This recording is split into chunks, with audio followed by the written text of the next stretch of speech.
রমানাথ রায় আমাদের মধ্যে আজ নেই। নেই মানে শরীরে নেই আর কি। আমাদের যতগুলো ভিডিও অনুষ্ঠান হয়েছে প্রথম থেকেই রমানাথ দা ছিলেন, কিন্তু আজকে তিনি সশরীরে নেই, কিন্তু ভীষণভাবে আছেন। কিন্তু আমরা কিন্তু তার জন্যই আজকে অনুষ্ঠানটা করছি, সুতরাং তিনি আছেন। গত 15ই মার্চ সন্ধ্যে 8:30টার সময় আমি হঠাৎ খবরটা শুনলাম। ফরিদাবাদ থেকে শুভাশিস মুন্সি আমাকে ফোন করেছিলেন যে রমানাথ রায় আর নেই। তা আমি তো অবাক হয়ে গেলাম। তারপর ওর সাথে ফোনে কথা বলে আমি বললাম, তুমি কি করে জানলে? তখন শুভাশিস বলল যে ইন্দ্রজিতের কাছ থেকে ও খবরটা জেনেছে। তো আমি ইন্দ্রজিৎকে ফোন করলাম। তো ইন্দ্রজিৎ ন্যাচারালি তখন ঠিক কথা বলার মুডে ছিল না। তো ঘটনাটা সত্যি সেটা জানলাম। তো আমি শুরুতে ইন্দ্রজিৎকে একটু অনুরোধ করব 1 মিনিট একটু বলার জন্য যে কিভাবে ব্যাপারটা জানালো। ইন্দ্রজিৎ ঘোষ দিল্লি থেকে বলছেন। 15ই মার্চ সোমবার সেদিনকে দুপুরবেলা কিছু একটা আমি ওনাকে পাঠিয়েছিলাম হোয়াটসঅ্যাপে। তো উনি সাধারণত সঙ্গে সঙ্গে জবাব দেন বা কিছুক্ষণ পরে ফোন করেন। উনি তো হোয়াটসঅ্যাপ করতে পারতেন না, ফোনে জানাতেন। তো দেখলাম সেটা দেখেননি। তারপরে আমি ফোন করলাম বিকেলে কয়েকবার, ফোন তুললেন না। সন্ধ্যেতেও ফোন করলেন না। এরকম একবারই হয়েছিল এর আগে। ওই লকডাউনের সময় কোন একটা সময় আমি সারাদিন ফোন করেছিলাম, উনি তোলেননি। তারপরের দিন উনি ফোন করেছিলেন, সেদিনকে একটু চিন্তা হয়েছিল।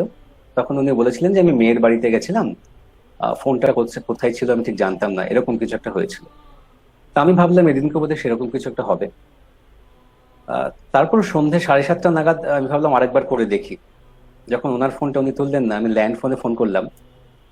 তখন সম্ভবত ওনার মেয়ে বা বৌমাকেও একটা ফোন তুলেছিলেন, কথা হতে পারেনি। আমার কথাও ওনারা শুনতে পাচ্ছিলেন না, ওনাদের কথা আমি শুনতে পাচ্ছিলাম না। তো কিন্তু আমার কি মনে হলো যে কিছু একটা অন্যরকম একটা ব্যাপার, মানে কেমন কেমন লাগছিল যে ঠিক ব্যাপারগুলো ঠিক না, এরকম মনে হচ্ছিল। তো আমি চুপ করে বসেছিলাম যে ফোন করব কি করব না ঠিক বুঝতে পারছি না। আর তো কিছু করার নেই, কোনো ফোনই যখন কেউ ধরছে না। তখন এরকম যখন বসে আছি 8:20 নাগাদ ওনার বৌমা ওনারই ফোন থেকে হ্যাঁ, ফোন করলেন। তা আমি হ্যাঁ, করে ফোনটা দিয়েছি। তুলেই বললাম, হ্যাঁ স্যার বলুন। তো ওখান থেকে বৌমা বললেন যে উম, বাবা আমাদের ছেড়ে চলে গেছেন। আমি কথাটা শুনেছি, বুঝতে পেরেছি, কিন্তু যেন ঠিক যা বলছেন যেন বিশ্বাস হচ্ছে না, এরকম একটা মনে হচ্ছিল। তা আমি বললাম, হ্যাঁ চলে গেছেন। কোথায় গেছেন, হসপিটাল গেছেন? তখন উনি বললেন, না না, বাবা আমাদের ছেড়ে চলে গেছেন, বাবার আমাদের মধ্যে নেই। আমি বললাম, পরশুদিন আমার সঙ্গে কথা হয়েছে, ঘন্টাখানেক কথা হয়েছে, কি করে এটা হতে পারে? উনি বলেন, পরশুদিন না, কালকেও উনি একদম ঠিকঠাক ছিলেন। কালকে খাওয়া দাওয়া করেছেন, ঘুমিয়েছেন, সকালে উঠেছেন। সেদিন উনি সকালে উঠে লিখতেন। সেদিন সকালে উঠেও লেখার টেবিলে বসেছিলেন, কিছু লিখতে পারেননি। তারপর ওনার বৌমা বলে যাচ্ছিলেন সমস্ত কথা। আমি কিছুটা ফোনের গন্ডগোলের জন্য শুনতে পাচ্ছিলাম না, হয়তো কিছুটা আমার মাথায় ঢুকছিল না কি বলছিলেন। তো মোটামুটি সেদিনকে উনি যা বললেন সেটাই বুঝলাম যে ওনার সকালের পর থেকে শরীর খারাপ হয়, গ্যাসের সমস্যা হচ্ছিল। সঙ্গে সঙ্গে রমানাথ বাবুর জামাই এবং নাতি, মেয়ের ছেলে, দুজনেই ডাক্তার, দুজনকে ডেকে পাঠানো হয়।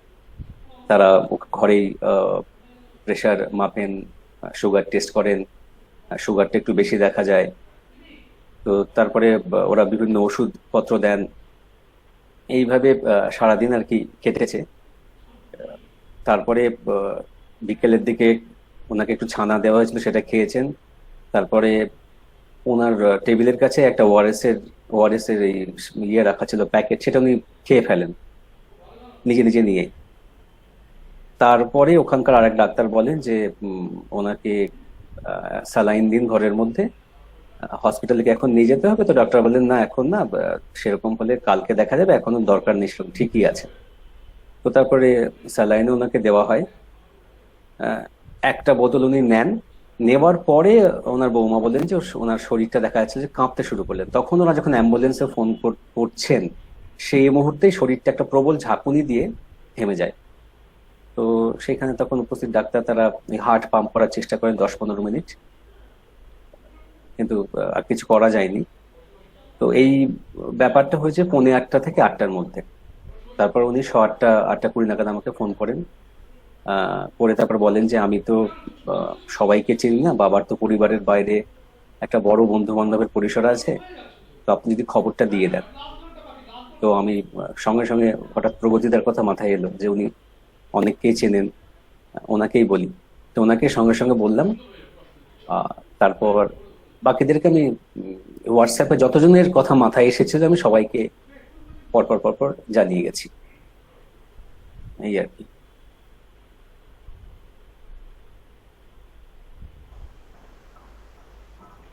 ব্যাপারটা খুবই আকস্মিক। তো আমাদের এখানে আজকে অনেকে আছেন, আমরা যারা স্মৃতিচারণ করব রমনাথদার ব্যাপারে। তো আমি একটু দেখে নিই কারা কারা আছেন। অমৃতা বন্দ্যোপাধ্যায়, অমৃতা বেরা, অঞ্জনা রেজ ভট্টাচার্য, সুজাতা কর, বলরাম বসাক, চিত্রিতা ব্যানার্জি, দেবাশিস বিশ্বাস, দিলীপ কুমার শর্মা, দীপারুণ ভট্টাচার্য, গৌতম চৌধুরী, ইন্দ্রজিৎ ঘোষ, কাকলি দেবনাথ, মণিমালা ব্যানার্জি, পার্থগুহ বক্সি, প্রগতি মাইতি, সমীরকান্তি বিশ্বাস, শিবশঙ্কর দাস, সৌম্য বন্দ্যোপাধ্যায়, শুভাশিস মুন্সি, সুদীপা সেন, তারকনাথ রেজ। তো বেশ কিছু আমন্ত্রিত আছেন, আমি তাদেরকে একটু সংক্ষিপ্ত বলি। যেমন সৌম্যব্রত বন্দ্যোপাধ্যায়, খুব পরিচিত নাম, কলেজে পড়ান, উচ্চশিক্ষা রবীন্দ্র ভারতী বিশ্ববিদ্যালয় থেকে, গবেষণা করেছেন বাংলা সাহিত্যের আন্দোলন নিয়ে। এখনো পর্যন্ত 3টি বই সম্পাদনা করেছেন। বই 3টি: নিম সাহিত্য, 2 স্বাস্থ্যবিরোধী আন্দোলন, এই বইটা আমাদের বোধহয় প্রায় সকলের কাছেই আছে, কলকাতার সাহিত্য আড্ডা। এই বইগুলোতে লেখক হিসেবেও তিনি আছেন। এই মুহূর্তে উনি বাংলা সাহিত্যে গল্পকেন্দ্রিক আন্দোলন নিয়ে একটি ইতিহাসমূলক বই লিখছেন। এই বছরেই বইটি প্রকাশিত হওয়ার কথা। এছাড়া আছেন বিহারের ছাপড়া থেকে দিলীপ কুমার শর্মা। ইনি একজন অজ্ঞাত কবি, গল্পকার ও অনুবাদক, হিন্দি সাহিত্যের অত্যন্ত পরিচিত মুখ। একটা স্কুলে তিনি এখন হিন্দি পড়ান। সময় ধরে বাংলা গল্পের হিন্দি অনুবাদ করেছেন। ছাপা হয়েছে সমকালীন ভারতীয় সাহিত্য, জ্ঞানোদয়, সাহিত্য, অমৃত, পাখি প্রভৃতি পত্রিকায়। অনুবাদ করেছেন সুনীল গঙ্গোপাধ্যায়, সুচিত্রা ভট্টাচার্য, প্রচেত গুপ্ত, তিলোত্তমা মজুমদার, অনিশ দেব, উল্লাস মল্লিক, ঝর্ণা সান্যাল সহ অন্যান্য লেখকদের লেখা। তবে সবথেকে বেশি অনুবাদ করেছেন রমানাথ রায়ের লেখা। তার অনুবাদ করা রমানাথ রায়ের 50টি ছোট গল্প নিয়ে একটি সংকলন বের হতে চলেছে এই বছরেই। এছাড়া রমানাথ রায়ের উপন্যাস মাননীয় মুখ্যমন্ত্রী 2012 সালে অমর ভৌমিক হিন্দিতে অনুবাদ করেন। অনুবাদটি সমকালীন ভারতীয় সাহিত্য পত্রিকায় ছাপা হয় লম্বা বাঙালি কাহিনী এই শিরোনামে। এই অনুবাদের উপর ভিত্তি করে মারাঠি ও কন্নড় ভাষায় উপন্যাসটির অনুবাদ হয়। তবে সেই হিন্দি অনুবাদে অনেক ত্রুটি ছিল। দিলীপ কুমার শর্মা সেই অনুবাদটি আগাগোড়া পরিমার্জন করেছেন। এই বইটিও এবছর প্রকাশিত হবে। এছাড়া আছেন অমৃতা বেরা, হিন্দি ও ইংরেজি অনুবাদক। আছেন শিবশঙ্কর দাস, নাটক নিয়ে রবীন্দ্র ভারতী বিশ্ববিদ্যালয় থেকে পিএইচডি করেছেন। রমানাথ রায়ের বেশ কিছু গল্পের নাট্যরূপ দিয়েছেন। সরি দাদা, হ্যাঁ, বলুন বলুন। আমি পিএইচডি কমপ্লিট করিনি, আমার ফাইনাল ইয়ার চলছে। আচ্ছা, চলছে। আচ্ছা আচ্ছা আচ্ছা, ঠিক আছে।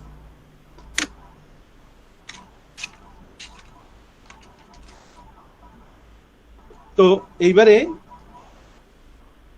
আমরা শুরু করছি।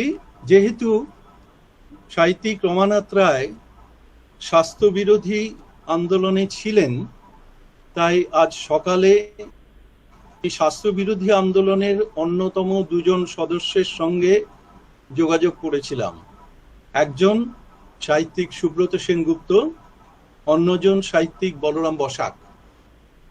সাহিত্যিক সুব্রত সেনগুপ্ত রমানাথদার প্রসঙ্গে যথাবিহিত শোক জ্ঞাপন করেছেন। সাহিত্যিক বলরাম বসাক, উনি তো আছেনই, বলেছেন যে তিনি অনুষ্ঠানে থাকবেন শ্রোতা হিসেবে। তো প্রথমেই আমি আমাদের গ্রুপেরই সদস্য জ্যোতির্ময় দাস, তিনি সুদূর মেলবোর্নে আছেন, খবরটা শোনা মাত্র তিনি তার বক্তব্য বা তার স্মরণ বক্তব্য তিনি লিখিতভাবে আমাকে পাঠিয়েছেন। আমি সেটা 2-3 মিনিটের মধ্যে পাঠ করে শোনাচ্ছি। জ্যোতির্ময় দাস, রমানাথ রায় স্মরণে। বাংলা ছোট গল্পের মুকুটহীন সম্রাট কথা সাহিত্যিক রমানাথ রায় বিগত 15ই মার্চ 2021 অপরাহ্নে না ফেরার দেশে চলে গেলেন। আমার এই নিবেদন ঠিক প্রচলিত শ্রদ্ধাচারণের প্রয়াস নয়। তার আকস্মিক প্রয়াণের সংবাদ দূর প্রবাসে শুনে প্রায় তাঁর সমবয়সী আর এক প্রবীণ সহযাত্রীর তাৎক্ষণিক যন্ত্রণাকাতর আত্মকথন মাত্র। সমবয়সী সহযাত্রী অর্থে আমাদের দুজনের জন্ম বছর ইংরেজি বর্ষপঞ্জির নিরিখে একই সালে ছিল, এটুকুই শুধু মিল। কারণ তিনি ছিলেন বড় মাপের মানুষ। তার লেখার গুণে, সহৃদয় আচরণে, অমলিন সৌজন্যতায়, শালপ্রাংশু চেহারায় এবং প্রাণবন্ত গলার স্বরেও ভিন্ন মাত্রার। বাংলা কথা সাহিত্যের আসরে ছোট গল্পকারের সংখ্যা কম নয়, কিন্তু রমানাথ রায়ের মতো রচনা শৈলীর গল্প লেখক আর দ্বিতীয় কেউ হবেন কিনা আমার সন্দেহ আছে। শব্দ ব্যবহারে অলংকারহীন, আড়ম্বরহীন, এমন সরল, সাবলীল আর সহজ বাক্যে অত্যন্ত সিরিয়াস প্রেক্ষাপটের কাহিনী যেমন লিখেছেন, তেমনি সেই একই ভাষায় কৌতুকময় অথবা শানিত ব্যঙ্গাত্মক গল্পের ফুলও ফুটিয়েছেন। কি করে এই নির্ভার রীতির রচনা শৈলী তিনি অর্জন করেছেন জানতে চাইলে বলতেন, কথা শরীর সাগর এবং বর্ণপরিচয় তাঁর শিক্ষাগুরু এ বিষয়ে। নিটোল কাহিনী নির্ভর বাস্তবধর্মী গল্পের বদলে যে ভিন্ন ধারার গল্প লিখতেন, তার সপক্ষে যুক্তি দিতেন, আপেলের কথা লিখতে গেলে তার বাইরের গোল চেহারার কথা বললে হবে না, তার ভেতরের রসালত্বের কথা বলতে হবে, সেটারই আসল আপেল। তার সুদীর্ঘ 6 দশক ব্যাপী সাহিত্যকৃতি নিয়ে শাস্ত্র শৈলীগতভাবে এরপরে অনেকেই আলোচনা করবেন, অবশ্যই করা প্রয়োজন, কারণ তিনি বাংলা কথা সাহিত্যের মূল প্রবাহে চিরস্থায়ী কিছু অবদান রেখেছেন। কিন্তু রমানাথ রায় মানুষটি সেসবের থেকেও অনেক বড় গুণের অধিকারী। তার মতো অমন, নিরহংকারী, অমায়িক, নিঃস্বার্থভাবে বন্ধুবৎসল ও নীরব মানুষ আজকের এই স্বার্থপর বাতাবরণে খুবই দুর্লভ। ধ্রুপদী সঙ্গীতের ক্ষেত্রে ঘরানা বলে একটা শব্দবন্ধ আছে। এক ঘরানার গায়কির সঙ্গে অন্য ঘরানার মিল থাকে না, পরবর্তী প্রজন্মের শিষ্যেরা নিজস্ব গুরুর ঘরানা অনুসরণ করে নির্দিষ্ট ঘরানার পরম্পরাটি রক্ষা করে, কিন্তু রমানাথ রায় অননুকরণীয় এই সাহিত্য ঘরানার উত্তরসূরি কেউ নেই। তিনি সম্ভবত অজাত শিষ্য হয়েই অনন্য থেকে যাবেন। তার শুদ্ধ আত্মাকে বিনম্র শ্রদ্ধা জানাই। জ্যোতির্ময় দাস, মেলবোর্ন, অস্ট্রেলিয়া। জ্যোতির্ময় দাস সংক্ষেপে 2 লাইনে বলি, ইনি বাংলা ভাষায় অনুবাদের ক্ষেত্রে 60 বছরেরও বেশি সময় ধরে কাজ করেছেন। তিনি সাহিত্য অকাদেমি, দিল্লি, ন্যাশনাল বুক ট্রাস্ট, ইন্ডিয়ার স্বীকৃত অনুবাদক ও নিরীক্ষক। আমার কাছে ওর লেখা একটা বই আছে, বইটির নাম নির্বাচিত শ্রেষ্ঠ ভারতীয় গল্প। এই বইটি 23টি গুরুত্বপূর্ণ ভারতীয় ভাষার নির্বাচিত অনুবাদ গল্পের সংকলন। তো এবার আমরা আমাদের অনুষ্ঠানেই আছেন বর্ষিয়ান সাহিত্যিক সমীরকান্তি বিশ্বাসকে অনুরোধ করব রমানাথের ব্যাপারে কিছু বলার জন্য। সমীরকান্তি বিশ্বাস।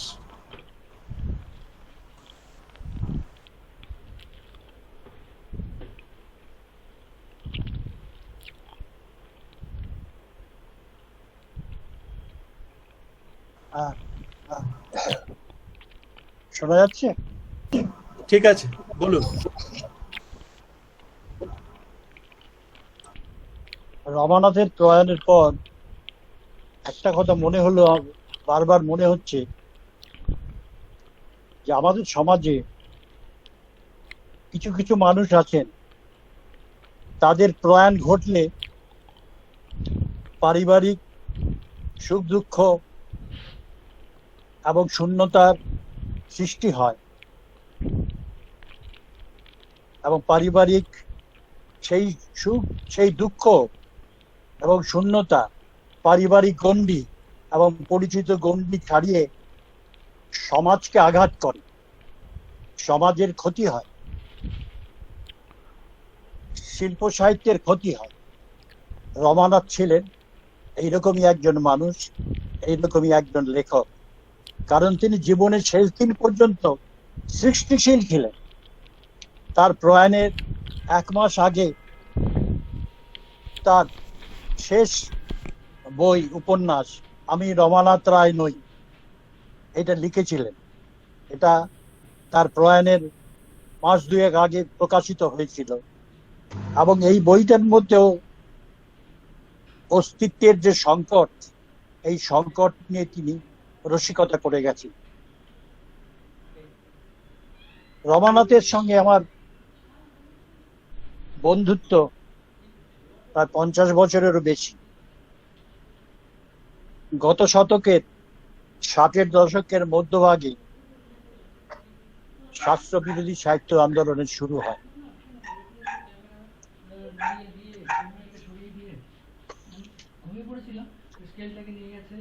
এবং 1966 সালে এই দশক পত্রিকা প্রকাশিত হয়।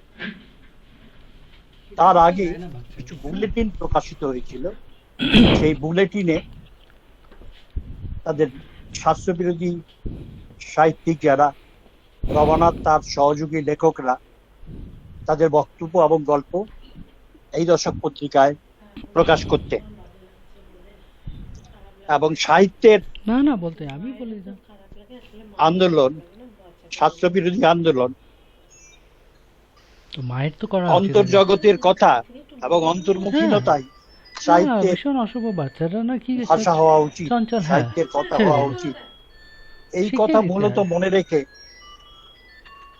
শাস্ত্রবিদ রমানাথ রায় এবং তার সহযোগী লেখকরা সাহিত্য সৃষ্টি করেছেন।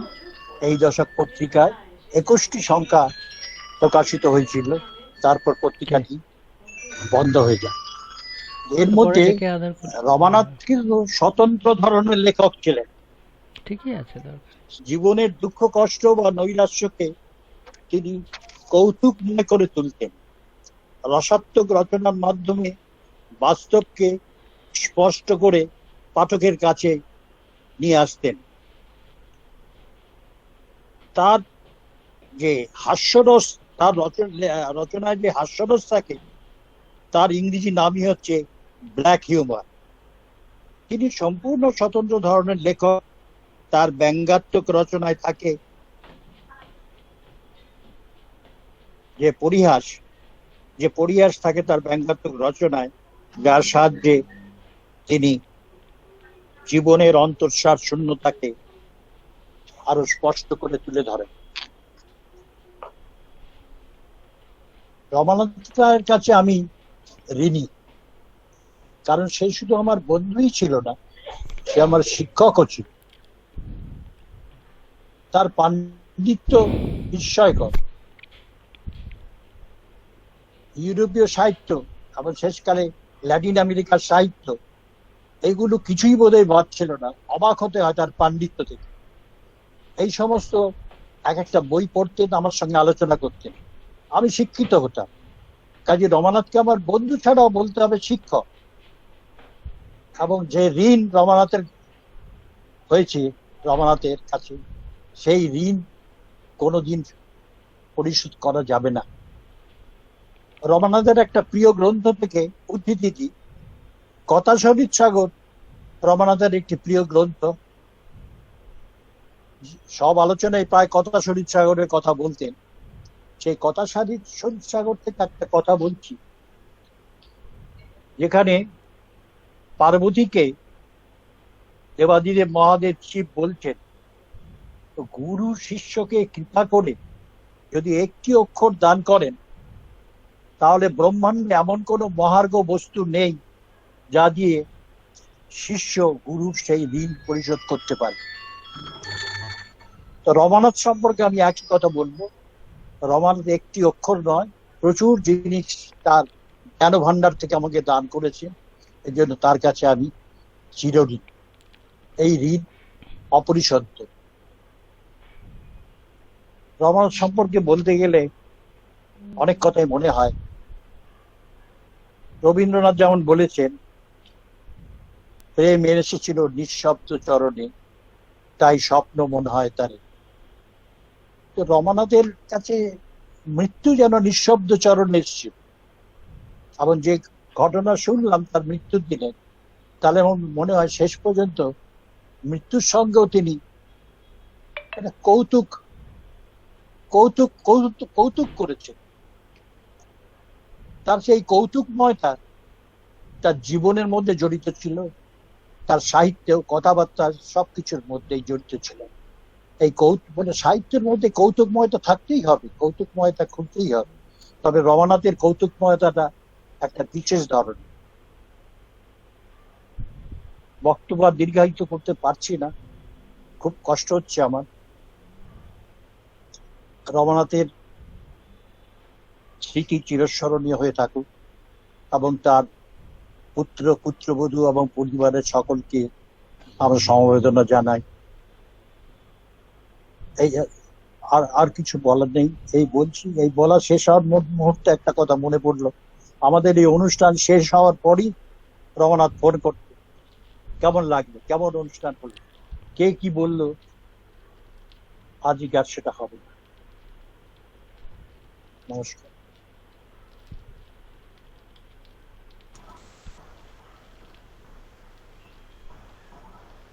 আমি প্রগতি মাইতিকে অনুরোধ করছি কিছু বলার জন্য।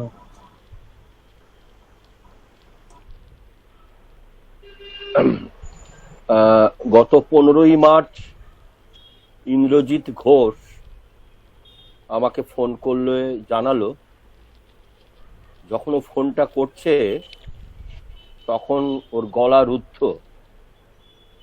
এবং আমি শোনার পর আমি তো বেশ কিছু সময় মানে কোনো কথা বলতে পারছি না।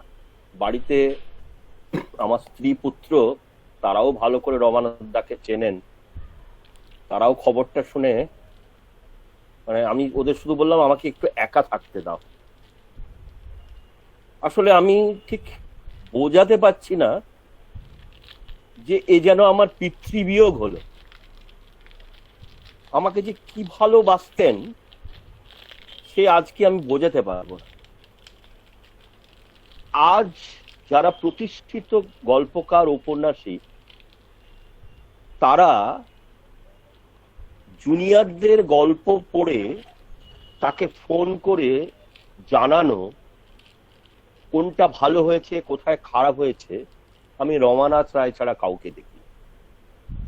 মানে এই যে জুনিয়রদের প্রত্যেকটা, শুধু আমার নয়, আমার ইস্করা পত্রিকার অনেক জুনিয়র ছেলেকে ফোন করে তার কবিতা নিয়ে, তার গল্প নিয়ে তিনি তার মতামত জানাতেন। আমাদের কোনো সংখ্যা বেরোনোর আগে রমানাথ দার সঙ্গে আলোচনা করতাম। অর্থাৎ তিনি আমার যে কত বড় জায়গা জুড়ে ছিলেন এটা আমি বোঝাতে পারবো না। কত স্মৃতি যে উনাকে নিয়ে আছে সেও আমার পক্ষে এই মুহূর্তে ভাষায় প্রকাশ করা যাবে না। মানে এত বড় মনের মানুষ, বড় সাহিত্যিক, বড় তার জায়গা শাস্ত্রবিরোধী আন্দোলন, তার লেখার বিশেষত্ব। এবং আমি তো একটা কথাই বলবো যে রমানাথ দার কোনো গল্পের রমানাথ রায় এই নামটা যদি কেউ মুছে দিয়ে আমাকে গল্পটা পড়ান, আমি কিন্তু বলে দেবো এটা রমানাথ রায়ের লেখা। অর্থাৎ এই যে তার লেখার বিশেষত্ব, নাম না দেখেও বলা যায় এটা রমানাথ রায়ের গল্প। রমানাথ দা অনুগল্প লিখতে চাইতেন না। এই নিয়ে আমার সঙ্গে অনেক মানে ভীষণ ভাবে ফোনাফোনি হতো, কপি হাউসে দেখা হলে বলতো তো তুমি আমাকে দিয়ে অনুগল্প লিখিও না তো। কিন্তু রমানাথ দাকে দিয়ে আমি ছাড়তাম না, অনুগল্প লেখাতাম। বেশ কিছু অনুগল্প উনি আমার অনুরোধে লিখেছেন এবং উনি অকপটে আমার অনুগল্প নিয়ে সকলের কাছে খুব মানে দারুণভাবে প্রশংসা করতেন। তো 2019 সালে আমাদের একটা শারদ সংখ্যা অনুগল্পের বিষয় ছিল, সেটা হচ্ছে প্রান্তিক মানুষের উপরে। তো রমানাথ দাকে যথারীতি লিখতে বলা হয়েছে। রমানাথ দা বলছে ও লেখা আসছে না গো, লেখা আসছে না। তা আমি বললাম আসবে আসবে আসবে, আপনার সঙ্গে প্রান্তিক মানুষের যোগাযোগ তো সবচেয়ে বেশি, আপনার লেখা আসবে না এটা কখনো হতে পারে না। তারপরে হঠাৎ একদিন সকালবেলা ফোন করে বলছে জানো আজকে একটা ঘটনা ঘটেছে, বলে তিনি একটা ফল বিক্রেতার সঙ্গে তার ইন্টারাকশনের কথা আমাকে বললেন। বললাম দাদা এটাই তো একটা গল্প হতে পারে। বলছে বলছো লিখে ফেলবো? আমি হ্যাঁ। আমি সেই অনুগল্পটা আজকে আপনাদের অনুমতি নিয়ে পড়ে শোনাচ্ছি। অনুগল্প এক ফল বিক্রেতা, রমানাথ রায়। নাম বসির, বাজারের সামনে ফুটপাতে বসে পেয়ারা বিক্রি করে। মাঝে মাঝে আমি তার কাছ থেকে পেয়ারা কিনি। তার কাছে দরদস্তুর চলে না, এক দাম। কিনতে হলে কেনো, না হলে কিনো না। এর জন্য খদ্দেররা তার উপর চটে যায়, বচসা হয়। আমি তা ভালো করেই জানি, জানি বলে তার সঙ্গে কোনো তর্কে যাই না। ও যে দাম বলে আমি সেই দাম ওকে দিই। বসির আমার বাড়ি চেনে, একদিন আমার বাড়ি এসেও পেয়ারা দিয়ে যায়। একদিন বাজার থেকে ফেরার সময় বসির আমাকে ডাকলো, আমি দাঁড়িয়ে পড়লাম। বসির বলল আজকে ভালো পেয়ারা এনেছি, নিয়ে যান। বললাম তাহলে 5টা দিয়ে দাও। বসির পেয়ারা ওজন করে আমার থলিতে পেয়ারা ভরে দিল, কিন্তু কটা পেয়ারা দিয়েছে তা খেয়াল করলাম না, কারণ তখন আমি একজনের সঙ্গে কথা বলছিলাম। তারপর পেয়ারার দাম মিটিয়ে বাড়ি চলে এলাম। রান্নাঘরের বাজারের থলিটা নামিয়ে পড়ার ঘরে এসে ঢুকলাম। একটু পরে রান্নার লোক আমার ঘরে ঢুকলো, জিজ্ঞেস করলো আপনি কটা পেয়ারা এনেছেন? 4টে? বললাম না, 5টা এনেছি। কিন্তু আমি তো 4টে পেয়ারা দেখছি।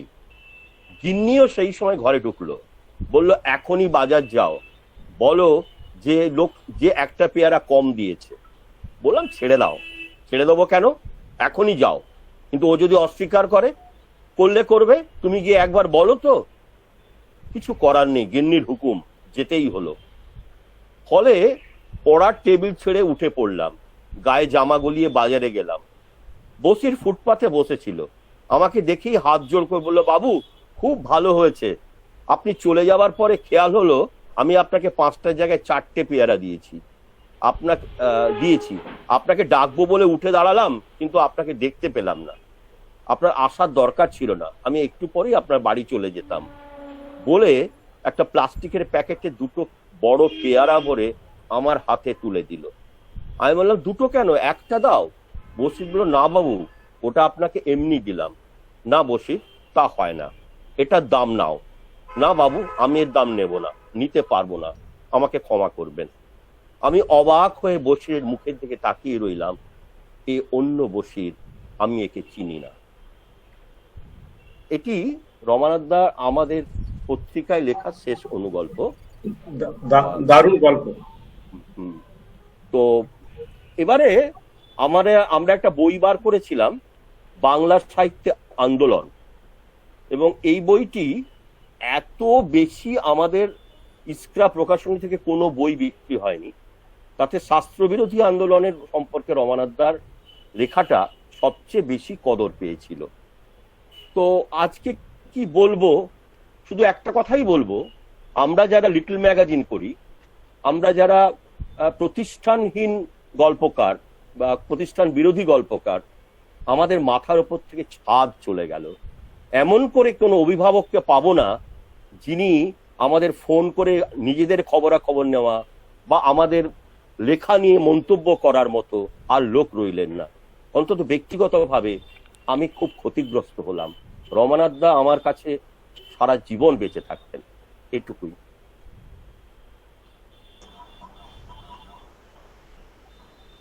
আমি এবার দিলীপ কুমার শর্মাকে কিছু বলবো, অনুরোধ করছি। দিলীপ কুমার শর্মা।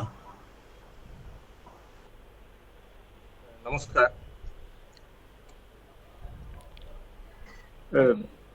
আমি রমানাথ রায়ের ব্যাপারে যে কথাগুলো বলতে চাইছি সেটা হিন্দিতে বলতে পারি কি? হ্যাঁ বলুন, আপনার যেটা মন চায় সেটাই। ठीक है। मैं रमानाथ राय की पहली कहानी लौट आए महादेव के अनुवाद से जुड़ा, और वह जो पत्रिका आनंद बाजार के सारदिया में निकला था, और मेरे सामने वह कहानी एकदम जादू की तरह दिखाई दी। मैं बहुत आश्चर्यचकित रह गया कि ऐसा भी कहानी होता है। अब तक तो मैंने ऐसी कोई कहानी नहीं पढ़ी है कि कौन है लेखक, क्या करते हैं, कहाँ रहते हैं, इनसे संपर्क कैसे होगा। फिर मैं उस कहानी के अनुवाद की अनुमति के लिए आनंद बाजार को फोन किया और उनका नंबर मांगा, पता मिला, फिर मैं उनसे अनुमति मांगी। इस तरह से जब भी कोई कहानी छपती आनंद बाजार सरदिया हो या किसी अन्य पत्रिकाओं में, तो मैं उसके बिना रह नहीं पाता। वो पत्रिका खरीद के लाता, सिर्फ एक उनकी कहानी के लिए मैं उस पूरी पत्रिका को खरीद लेता, और मुझे लगता कि इस कहानी को अनुवाद करना ही है हर हाल में। और इस नाते क्या है कि मैं रमानाथ राय की पूरे कहानी संग्रह को, लगभग बहुत सी कहानी संग्रह है, उनके संपूर्ण कहानियों को, उपन्यास समग्र को खरीद लिया हूँ। और मेरी कोशिश है कि मैं उनकी सभी कहानियों को और सभी उपन्यासों का हिंदी में अनुवाद करूंगा, क्योंकि मुझे उनकी कहानी में जादू लगता है। ऐसा प्रयोग मुझे हिंदी साहित्य की किसी कहानी में नहीं दिखता है। अद्भुत अद्भुत। और मैं इनकी कहानियों को पढ़ते हुए बार बार यही अनुभव करता रहा हूँ कि इन्होंने कहानियों में बहुत से नए नए प्रयोग किए। जैसे रुमाल कहानी, और है कुलीन वंश, आप लोग जानते होंगे, कुलीन वंशोजिटन नाम रेखेशन, यह लो पारिजात, जीवित गुड़िया, इस तरह की इनकी तमाम कहानियां हैं। मुझे इनकी तमाम कहानियों में बस एक जादू लगता है। और यह सब देखते हुए मैं एक बार उनसे कहा भी था कि आप आज के आधुनिक युग के जो भी हो, मैंने आज की आपकी जो कहानियां हैं पंचतंत्र की जैसी है। आप आज के समय के एक पंचतंत्र कहानीकार हैं, जो बहुत ही जादू लिए हुए आपकी कहानियां होती है। और बड़ा अच्छा लगता है जब आपके अनुवाद से मेरे पास फोन आते हैं। जब भी उनके अनुवाद कहीं छपते थे उन तमाम पत्रिकाओं के पाठक मुझे फोन करते थे, बहुत खुशी होती थी। और यह भी होता था क्या कि मेरे ही अनुवाद से उसका अन्य भाषाओं में अनुवाद हुआ। मैं ऐसा कई बार देखा हूँ, बताते थे, या कहीं कोई कार्यक्रम होता तो बताते कि आपके द्वारा अनुवाद किया कहानी से किसी पाठक का फोन आया था, उसको बहुत अच्छा लगा, फोन किया था। तो बड़ा दुख होता है इस बात का कि अब मैं रमानाथ राय की नई कहानियां मुझे नहीं मिलेगी। वो जादू भरी कहानियां आज मैं उनसे खो बैठा, अब मुझे वो नहीं मिलेगा कि रुमाल जैसे कहानी लिखने वाले कहानीकार जिसकी इतनी सुंदर और आकर्षित कहानियों को मैं अनुवाद कर सकूंगा। मुझे इस बात का बड़ा दुख होता है। मैं उनसे 2 बार मिला हूँ अपने बेटे के साथ, और जो भी जितना देर भी रहा हूँ उनके घर में, बस इसी संबंध में बातचीत होती रही है। कई तरह के अनुवाद के लिए पत्र आए, हिंदी में थे, उन्होंने मुझे दिखाया, इस विषय में बातचीत हुई। उनके माध्यम से मैं ऐसे बहुत से अन्य भाषा के लेखकों से संपर्क भी किया, हिंदी में बातचीत की। एकदम बहुत ही आश्चर्य और अद्भुत। मुझे आज तक कोई कहानी का नहीं, ऐसे तो मैं बहुतों का कहानी अनुवाद किया हूँ, लेकिन इनकी कहानियों में जो जादू मुझे दिखाई देते हैं किसी अन्य कहानी में, वो जादू नहीं दिखता है। इसलिए मैं बार बार चाहता हूँ कि इनकी कहानियों को संपूर्ण अनुवाद करूँ, और एक समय आएगा जब मैं इनकी संपूर्ण कहानियों को जरूर अनुवाद करूँगा। बस इसी के साथ मैं अपना वक्तव्य समाप्त करता हूँ।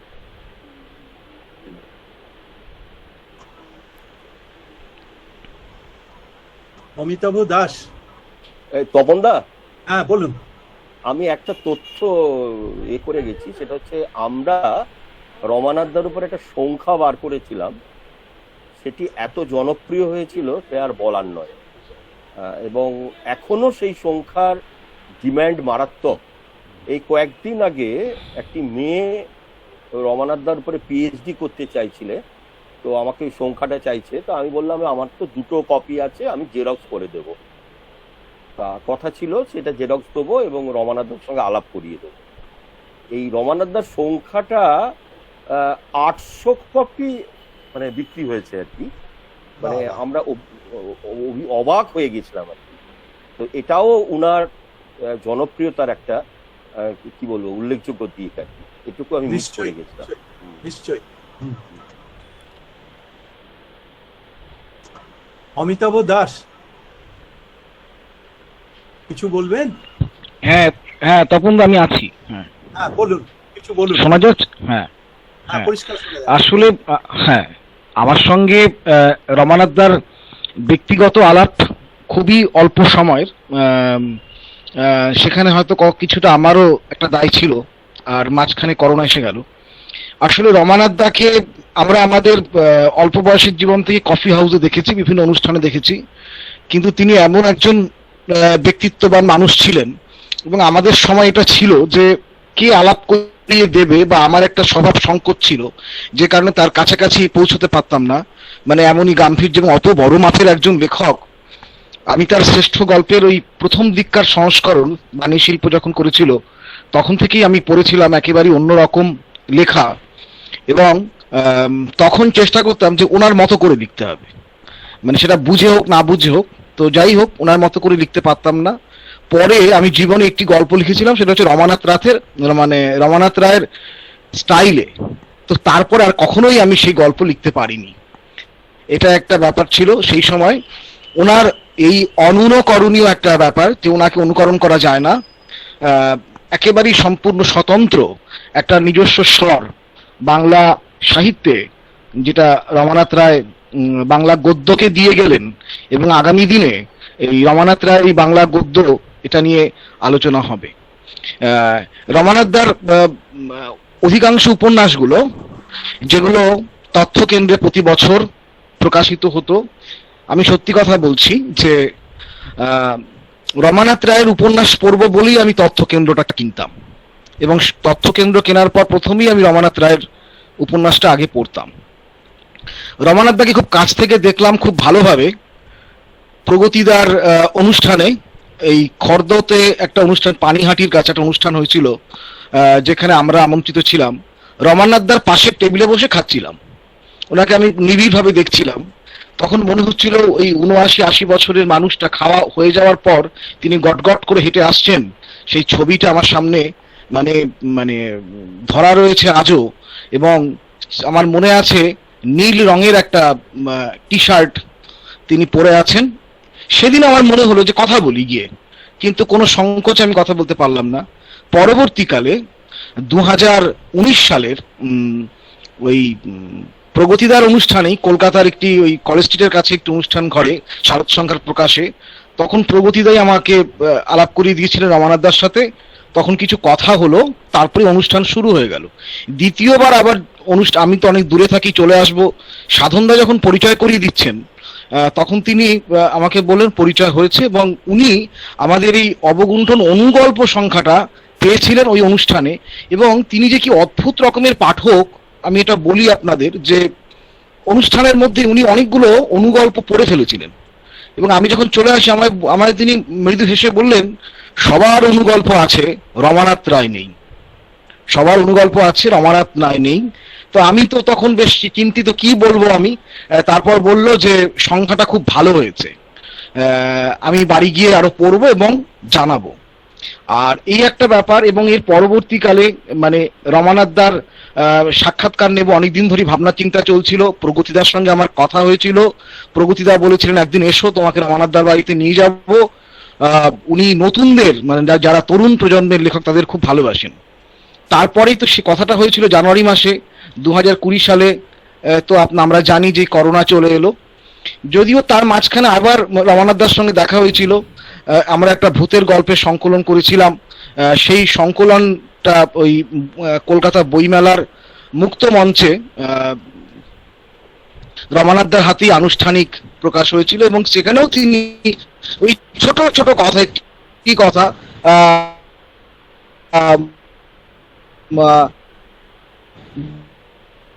বই তো দেখে ভালোই লাগছে, আমি বাড়িতে গিয়ে পড়ে জানাব।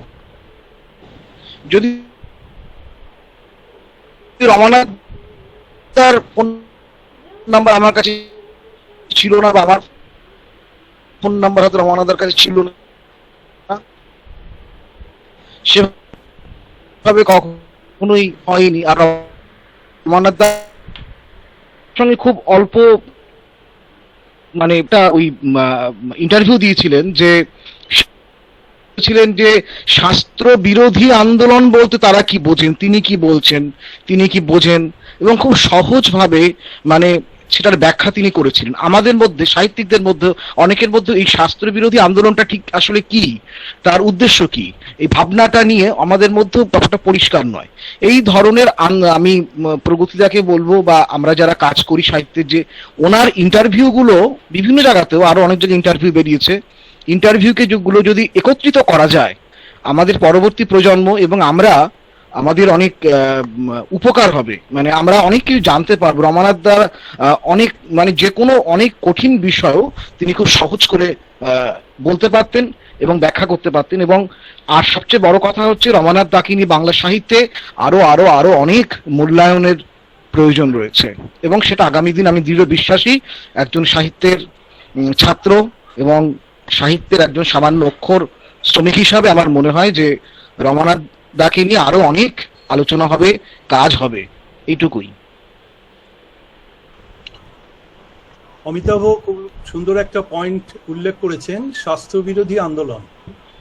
আমি সৌম্যব্রত বন্দ্যোপাধ্যায়কে অনুরোধ করব কিছু বলবার জন্য। সৌম্যব্রত বন্দ্যোপাধ্যায়।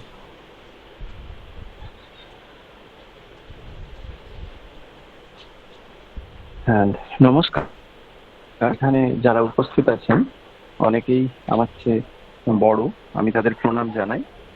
আর আমার সমবয়স্ক যারা তাদেরকে আমি ভালোবাসা জানাই। সত্যি আরেকটু জোরে। হ্যাঁ হ্যাঁ হ্যাঁ, শোনা যাচ্ছে তো? হ্যাঁ বলুন। হ্যাঁ হ্যাঁ বলুন। হ্যাঁ, আসলে আমার বাড়িতে টাওয়ারটা ঠিক থাকে না, তা আমাকে একটু বারান্দায় দাঁড়িয়ে দাঁড়িয়ে কথা বলতে হচ্ছে। আমি শুনতে পাচ্ছিলাম, কিন্তু বললে হয়তো আপনারা শুনতে পাবেন না, তা শোনা না গেলে বলবেন। আমার সঙ্গে রমানাথ বাবুর সম্পর্কটি ভারী অদ্ভুত ছিল।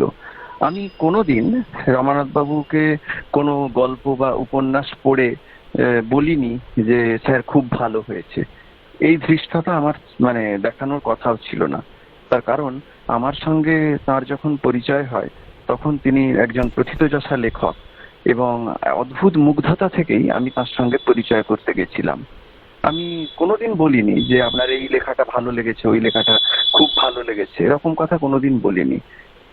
আমি যখন পড়াশোনা করি তখন লিটল ম্যাগাজিন লাইব্রেরিতে, সন্দীপ বাবুর লাইব্রেরিতে হঠাৎ করেই এই দশক পত্রিকার একটা সংখ্যা আমার চোখে পড়ে, এবং সেখানে আমি এই শাস্ত্রবিরোধী আন্দোলন সম্পর্কে কিছু কথা বা ওনাদের কয়েকজনের লেখা গল্প আমি পড়ি। তারপর থেকেই আমার একটা আগ্রহ তৈরি হয় যে এগুলো কি ব্যাপার, মানে বাংলা সাহিত্যে এরকম হয়েছিল। তার মানে আমি তখন খুবই ছোট, মানে অনার্সে পড়ছি, তখন আমি এগুলো জানি। এবং তারপর সন্দীপ বাবুকে জিজ্ঞেস করতে উনি বের করে দিতেন দু একটা ম্যাগাজিন। সব ম্যাগাজিন ওনার কাছে ছিল না, সব সংখ্যা, মোট 24টা সংখ্যা বেরিয়েছিল এই দশক পত্রিকা। তা দু একটা সংখ্যা আমি দেখি। তারপর আমি পড়াশোনা করার পর যখন গবেষণা করব ঠিক করি, তখন আমি বিষয় হিসেবে বেছে নিই এই সাহিত্যের আন্দোলন। এবং গবেষণা করতে গেলে একটি নির্দিষ্ট সময় এবং কিছুটা মানে খুব বেশি বড় হয়ে যাবে না এমন একটা বিষয়কে নির্বাচন করতে হয় বলে শুধু গল্প আন্দোলনগুলো বা যে সমস্ত সাহিত্য আন্দোলনে গল্প গুরুত্ব পেয়েছে সেই আন্দোলনগুলোকে নিয়ে আমি কাজ শুরু করি। তখন আমার প্রয়োজন হয় যে এই সমস্ত সাহিত্যিকদের সঙ্গে যোগাযোগ করা, কেননা এই পত্রিকাগুলো তো আর পাওয়া যায় না, তো একমাত্র তাদের কাছেই থাকতে পারে। সেই ভেবে আমি যোগাযোগ করার চেষ্টা করি। আমি প্রথমে নিম সাহিত্যিকদের সঙ্গে যোগাযোগ করি, কেননা আপনারা বললেন প্রথমে যে নিম সাহিত্য প্রথম আমি সম্পাদনা করি। নিম সাহিত্যের প্রতিটি সংখ্যা নিয়ে একটি সংকলন গ্রন্থ বেরিয়েছে 2017 সালে, সেটা সম্পাদনা করি। এবং সেই সূত্রে তখন আমার পিএইচডির কাজ চলছে, আমি নিম সাহিত্যিকদের সঙ্গে যোগাযোগ করি। এবং যোগাযোগ করে আমার ভারী অদ্ভুত লেগেছিল যে নিম সাহিত্যিক তারাও প্রত্যেকে আমাকে খুবই স্নেহ করেন, খুবই ভালোবাসেন। আমি তাদেরকেও এই কথা বলেছি যে তারা প্রত্যেকেই দাবি করেন নিম সাহিত্য মানে কোনো একজনের, যখন যার সাথে কথা বলেছি তিনি বলতে চেয়েছেন বা প্রমাণ করতে চেয়েছেন সেটা তাঁর মস্তিষ্ক প্রসূত। আমার এই বিষয়টা ঠিক মানে ভালো লাগেনি। একজন আরেকজনকে নাকচ করে আরেকজন মানে নিজেকে প্রাধান্য দেওয়ার চেষ্টা করছেন। কিন্তু আমি যখন রমানাথ বাবুর সঙ্গে পরিচিত হই, আমার ওনার মানে আমাকে মুগ্ধ করে ওনার উদারতা। উনি কিন্তু একবারও নিজের মানে কথা বলেননি। ওনারা সকলে মিলে যে 5 জন প্রথমে বা তারপরে আরো যে 3 জন বা পরে আরো যারা এই আন্দোলনের সঙ্গে যুক্ত ছিলেন, সকলকে মানে সকলের গুরুত্বকে স্বীকার করেছেন এই আন্দোলনে। এবং আমরা জানি যে এই দশক পত্রিকার প্রথম সংখ্যায় যে শাস্ত্রবিরোধী ছোট গল্প নামে যে একটি ছোট্ট লেখা বেরিয়েছিল, সেটা রমানাথ বাবুর লেখা, কিন্তু তার নামে বেরোয়নি। সেখানে মানে আরো 5 জনের নাম একসঙ্গে ছাপা হয়েছিল। আমি তখনই বুঝেছিলাম এই মানুষটি সকলের থেকে একটু অন্যরকম, আর তার যে প্রতিষ্ঠা সেটা তিনি পরোয়া করেন না, বা নিজেকে প্রতিষ্ঠিত করার কোনো চেষ্টা তিনি করেননি। মানে একেবারে মানে এটা এই দিক থেকেও তো তিনি অবশ্যই শাস্ত্র বিরোধী। মানে অধিকাংশ মানুষই তো কোথাও দেখলাম যে এরকমই করেন, তিনি কখনো করেননি। মানে কারো সম্পর্কে, তার সঙ্গে যারা সহযোদ্ধা ছিলেন প্রত্যেকের সম্পর্কে কি অদ্ভুত শ্রদ্ধা তিনি বারবার আমার কাছে তার কথার মধ্যে দিয়ে প্রকাশ করেছেন। প্রত্যেকের সম্পর্কে, তারা যারা এই আন্দোলনে ছিলেন। আমি বলেছি যে পরবর্তীকালে তাহলে থেমে গেলেন কেন, আন্দোলন কেন বন্ধ হয়ে গেল? অন্য কারণ দেখিয়েছেন। আন্দোলন তো একটা সময় বন্ধ হয়েই যায়, আমাদের একটা উদ্দেশ্য ছিল, আমরা কিছুটা করতে পেরেছিলাম। কিন্তু কোনোদিন কারো সম্পর্কে কোন রকম কোনো মানে খারাপ কথা তিনি বলেননি, অন্যান্য আন্দোলনকারীদের সঙ্গে কথা বলতে গিয়ে যেগুলো আমি শুনেছি। রমানাথ বাবুর বৌমা ফোন করেছিলেন, ফোন করে কি অদ্ভুত ভাবে, আমার তার সাথে কোনোদিন আলাপ হয়নি। আমি অনেকবার রমানাথ বাবুর বাড়িতে গেছি, উনি আমার সাথে গল্প করতেন। আমি কলকাতা থেকে অনেকটা দূরেই চাকরি করি, তা কলকাতাতে এলেই আমি ওনাকে ফোন করতাম। মাঝে মধ্যে দুপুরবেলা উনি একা থাকতেন, তো দুপুরবেলা যেতাম, যে বসে বসে গল্প করতাম। একেবারে মানে কোনো সাহিত্য নিয়ে গল্প নয়।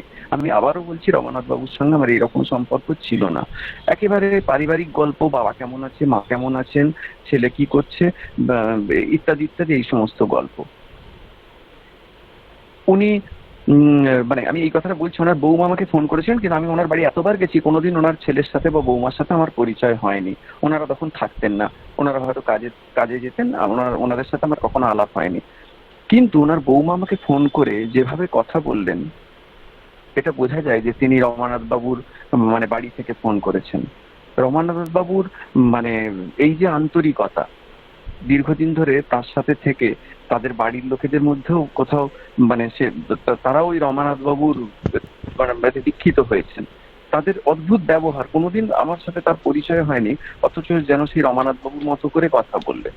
আমার এটা খুব ভালো লেগেছে। নিমন্ত্রণ করলেন, যাওয়ার কথা বললেন, আমাকে বললেন যে আপনার সঙ্গে যারা পরিচিত, যারা রমানাথ বাবুকে ভালোবাসতেন, তাদেরকে প্রত্যেককে বলবেন যে বৃহস্পতিবারে ওনার শ্রাদ্ধের কাজ হবে, শনিবারে আমরা একটা নিয়ম ভঙ্গের অনুষ্ঠান করব, যাতে সকলে সেখানে আসেন, কেননা রমানাথ বাবু খুব খাওয়াতে ভালোবাসতেন। ওনারা চান যে সকলে গিয়ে সেখানে উপস্থিত হন। এটা আমার তরফ থেকে আপনাদের বলছি, যেহেতু উনি আমাকে বলেছেন এই কথা যে আপনার সঙ্গে যাদের পরিচয় আছে একটু বলে দেবেন। রমানাথ বাবুর বৌমা আপনাদের সকলকে নিমন্ত্রণ জানিয়েছেন আগামী বৃহস্পতিবার এবং আগামী শনিবার ওনার বাড়িতে যাওয়ার জন্য। আর একটা কথা আমি বলি যে রমানাথ বাবু আমি কখনো ওনাকে ভুলতে পারবো না। ওনার মানে উনি থেকে যাবেন, সাহিত্যে তো থাকবেনই, এ নিয়ে তো মানে কোনো কথাই হবে না, সেখানে তো থাকবেনই। সে তো আমরা সবাই ওনার লেখা পড়েছি বলেই ওনাকে প্রথমে ভালোবেসেছি। তা উনি আমার ছেলের হাতে খড়ি দিয়েছিলেন আমার বাড়িতে এসে।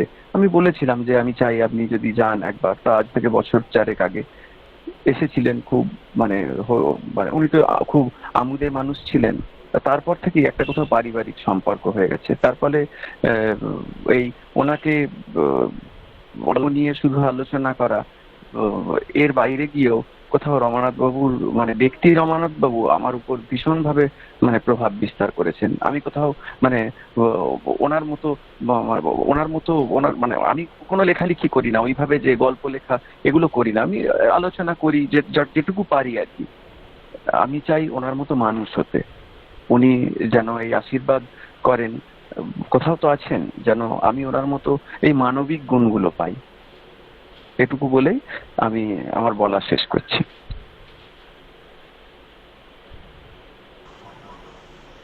চিত্রিতা ব্যানার্জিকে অনুরোধ করছি কিছু বলার জন্য।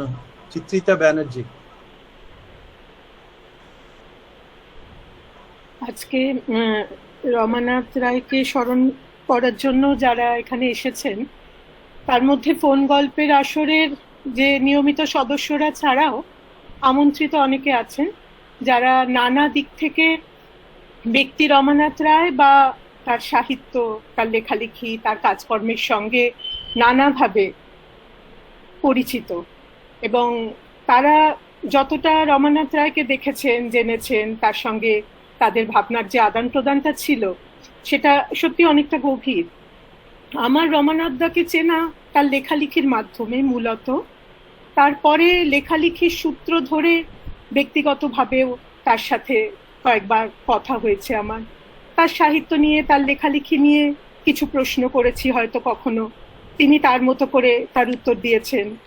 আর একটু আগেই বলছিলেন দিলীপ কুমার শর্মা বলছিলেন রমানাথ দাস সম্পর্কে যে ওনার লেখার মধ্যে একটা জাদু আছে।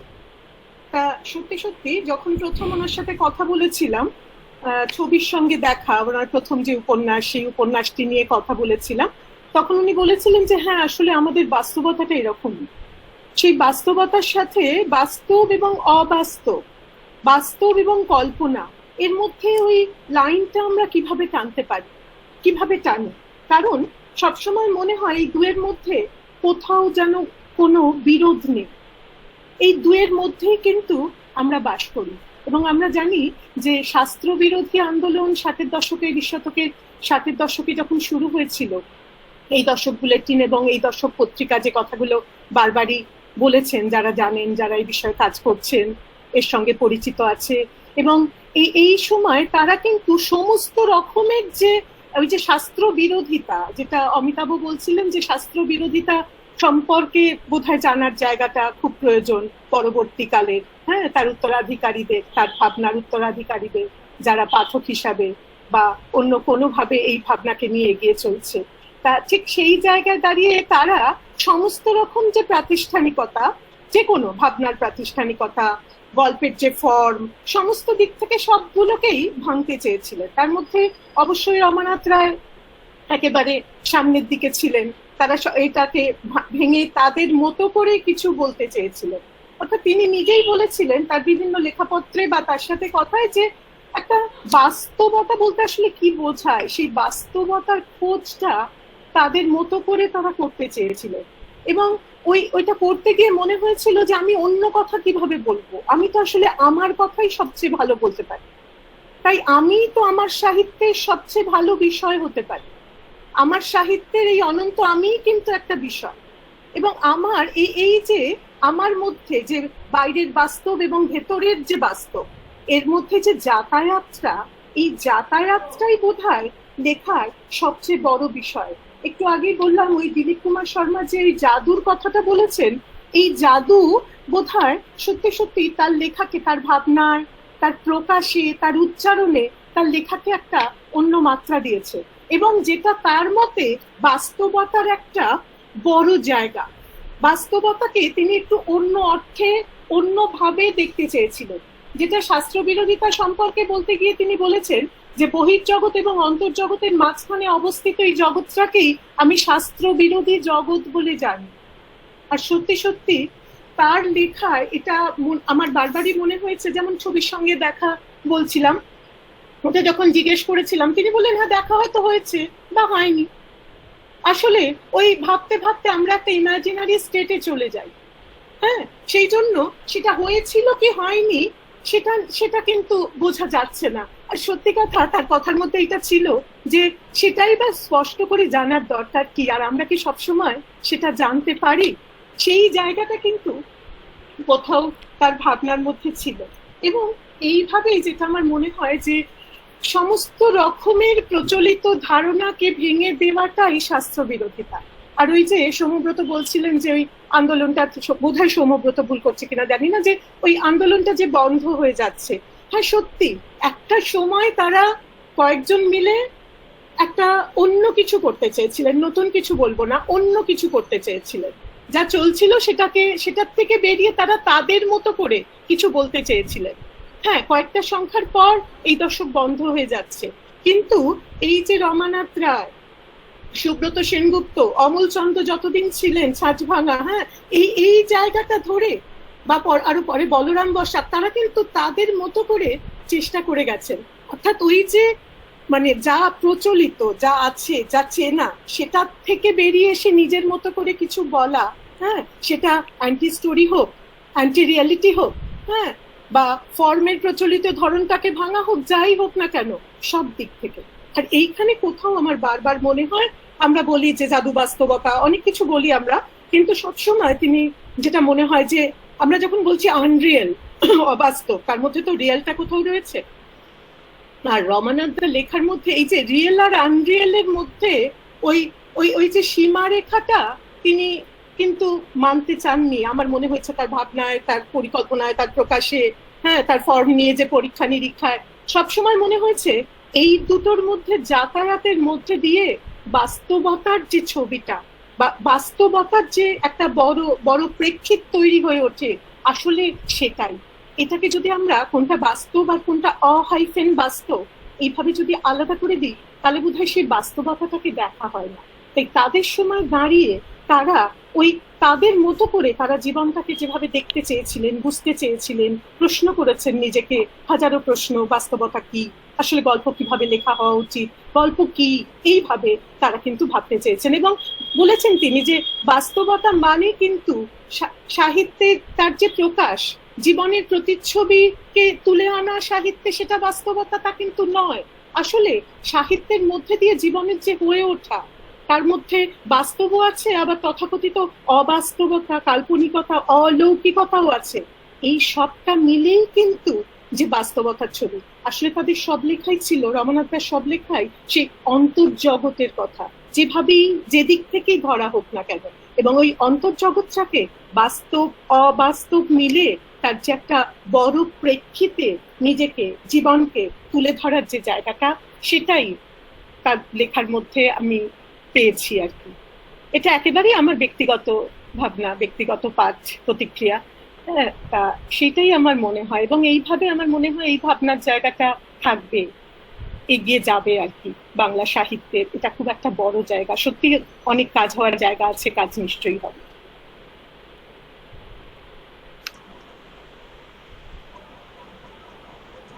ঢাকা বাংলাদেশ থেকে আইরিন সুলতানা, খুব সংক্ষেপে 3-4 মিনিটের মধ্যে যদি একটু বলেন। ধন্যবাদ দাদা, শুভ সন্ধ্যা সবাইকে। মানে আজকের আয়োজনটা আসলে, বা আমরা যে বলছি, হয়তো বা আমরা কেউ ভাবিনি যে এমন হুট করে এমন একটা কিছু হবে, এবং আমাদেরকে আজকে হয়তো বা যেমন আমরা গল্প পাঠ করতাম, প্রতিক্রিয়া জানাতাম, সেখানে রমানাথ দাও ছিলেন। তো মানে আমরা আসলে এভাবে আলাপ করব সেটা বোধহয় কেউই আমরা প্রস্তুত ছিলাম না। আমার যেহেতু পরিচয়ের সুযোগটাই এখানে বেশিরভাগ জনের সাথেই হয়েছে গত বছর মহামারীর সময়, তারপর তো এই তো প্রায় অনেক দিন হয়ে গেল, অনেক মাস হয়ে গেল আমরা ফোন গল্পের আসরে কথা বলছি। এই সুবাদেই অনেকের সাথে যেমন পরিচয় হয়েছে, রমানাথ দায়ের সাথেও সেভাবে পরিচয়টা হয়েছে। আমার জন্য এটা বিশেষ পাওয়া, এই অর্থে যে উনি যে মাপের লেখক বা যেই পর্যায়ে ওনার অভিজ্ঞতা গিয়েছে, সেই জায়গাটাকে বিশ্লেষণ করা বা দেখার মতো উপযুক্ততা আমার তৈরি হয়নি। কিন্তু যে কটা ফোন গল্পের আসরে ছিলাম, সেখানে কখনোই এই সংকোচটা তৈরি করার মতো জায়গাও আবার ছিল না। সেটা বোধহয় মানে রমানাথ দায়ের একটা স্বভাবসুলভ বৈশিষ্ট্য যদি আমি বলি। এই স্বল্প সময়ে উনি যেমন বিভিন্ন জনের গল্প শুনতেন, প্রতিক্রিয়া জানাতেন, উৎসাহ দিতেন। আমার গল্পও শুনেছেন, যে কটা বলার সুযোগ হয়েছে, প্রতিক্রিয়া দিয়েছেন, এবং সেগুলো মানে আমি বলবো যে মানে আমি যদি একটু আমি কেন্দ্রিক বক্তব্য রাখি এই আসরে আজকে, তাহলে আমার জন্য অনেক বিশেষ পাওয়া। সেটা আমি জানি না কতটুকু আমি ধরে রাখতে পারবো, কিন্তু হ্যাঁ, ওটা একটা আশীর্বাদ। এবং আমি ওই প্রগতি মাইতিদার কথাটারই পুনরাবৃত্তি করতে চাই যে হ্যাঁ, একটা ঠিক আমাদের ফোন গল্পের আসর থেকেও যেমন একটা ছায়া চলে গেল, যেমন আপনারা যারা রমানাথ দাকে খুব কাছ থেকে জানেন, চেনেন, তার সাথে পথ চলেছেন অনেকে যারা, তারা যেমন বলছেন যে একটা ছায়া চলে গেল। ব্যক্তি আমি যে জায়গাটাতে যতটুকু আমার শব্দ অক্ষরের সাথে সম্পর্ক, আমার মনে হয় ওই জায়গা থেকে একটা ছায়া চলে গেল। লেখা নিয়ে অনেক বেশি পড়ার সুযোগ হয়নি, ধীরে ধীরে সুযোগ করে নেব বা আরো নিতে পারতাম, কিন্তু ওনার গল্প লেখার যে সাবলীলতা, এটা হয়তো বা বলার অপেক্ষা রাখে না, বা বিশ্লেষণেরও আমার কাছ থেকে জানারও আর অপেক্ষা নেই, এটা জানেন সবাই। এই যে রসবোধ, কোনো একটা ঘটনাকে পরিবেশন করতে গিয়ে যে একটা ব্যঙ্গ তুলে আনা, এই যে ব্যঙ্গ ব্যঞ্জনা, এই লেখনীটা আমার মনে হয় যারা আমরা নতুন লিখছি তাদের জন্য খুব কাজের। অনেক সময় অনেক কিছু কঠিন করে লেখা যায় না, কিন্তু অনেক সময় অনেক কিছু, অনেক কঠিন কথা এমন রসবোধ দিয়ে একটু ব্যঙ্গ মিশিয়ে বলে ফেলা যায়, এবং সেটা বোধহয় বেশি কার্যকর না কেন। এটা অবশ্যই রমানাথ দার নিজস্ব, আমরা চাইলেও সেটা ধরতে পারবো না, দক্ষ হতে পারবো না, সবাইকে নিজের মতো করে লিখতে হবে, কিন্তু শেখার জন্য এটা আমার মনে হয় বিশেষ এবং রূপক। মানে এক ঘটনা একটা, কিন্তু ওই ঘটনাকে প্রকাশ করতে গিয়ে, ওই ঘটনাকে বিদ্ধ করতে গিয়ে বা প্রশ্নবিদ্ধ করতে গিয়ে উনি এমন ভিন্ন একটা কিছু তুলে আনছেন রূপক হিসেবে, এটা আসলে মানে অসাধারণ একটা বুদ্ধিমত্তার জায়গা। তার মানে উনি কত গভীর করে ভাবতে পারেন, সময় দিতে পারেন, তো এটা অসাধারণ। তো এতটুকুই বলবো যে আমি খুব স্বল্প সময়ে পরিচিত হলেও মনে হয় আমি একভাবে একটা আশীর্বাদ প্রাপ্তই হয়েছি। ওনার সাথে সাক্ষাতের সুযোগটা পেয়ে। তবে খবরটা যেদিন আমাদের হোয়াটসঅ্যাপ গ্রুপে আসলো, তো ওটা আসলে নিতে পারার মতো খবর ছিল না। তো আমরা এগিয়ে যাব, হয়তোবা কোনো কিছুই থেমে থাকে না, সাহিত্য এগিয়ে যাবে, ওনার যে ভান্ডার উনি দিয়ে গেছেন সেটাকে আশ্রয় করেই সবাই এগিয়ে যাবে। কিন্তু ওনার জায়গাটা ওনারই থাকবে, এটা পূরণ হওয়ারও নাই, হওয়ার সুযোগ নেই, সবাই যার যার জায়গায় তৈরি করবেন। কিন্তু হ্যাঁ, উনি হয়তোবা একটা বিশেষ জানার জায়গা হয়ে থাকবেন আমাদের মতো যারা লিখছেন তাদের অনেকের জন্য। তো ধন্যবাদ, উনি যেখানেই আছেন নিশ্চয়ই ভালো আছেন। ধন্যবাদ সবাইকে।